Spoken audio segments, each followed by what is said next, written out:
صبر ایک ایسا لفظ ہے جسے ہم اپنی روزمرہ زندگی میں استعمال کرتے ہیں اور جس کے اوپر ہمارا مذہبی اور اسلامی عقیدہ بھی ہے۔ ہماری زندگی میں بہت سارے معاملات ایسے ہوتے ہیں جس میں ہم کہتے ہیں کہ ہم نے صبر کیا ہے، لیکن پھر ہمارے ساتھ یہ بھی شکوہ ہوتا ہے کہ خدا نے جو وعدہ کیا ہے کہ ان اللہ مع الصابرین، وہ وعدہ پورا نہیں ہوتا۔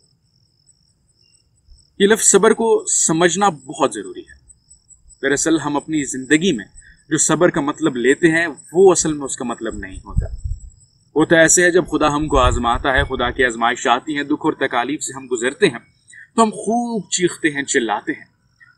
جب ہمیں یہ معلوم ہو جاتا ہے کہ اب اس کا کوئی حل نہیں ہے، تب ہم اپنے تمام معاملات خدا کے سپرد کر دیتے ہیں۔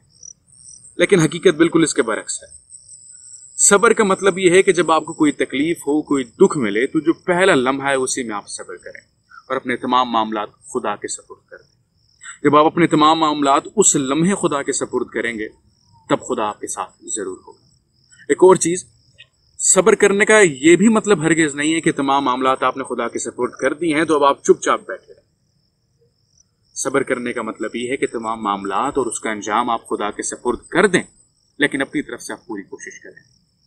اگر آپ کسی ظلم کا شکار ہیں تو اس کا انجام خدا کے سپرد آپ کریں گے، لیکن آپ پوری کوشش کریں گے کہ ظالم کو ظلم سے روکا جا سکے، کیونکہ رسول اللہ صلی اللہ علیہ وآلہ وسلم نے بھی فرمایا تھا کہ مظلوم کے ساتھ بھی رحم کرو اور ظالم کے ساتھ بھی رحم کرو۔ پوچھا گیا کہ ظالم کے ساتھ کیسے رحم کیا جائے، تو آپ صلی اللہ علیہ وآلہ وسلم نے فرمایا کہ ظالم کو ظلم کرنے سے روک دو، یہی اس کے ساتھ رحم دلی ہے۔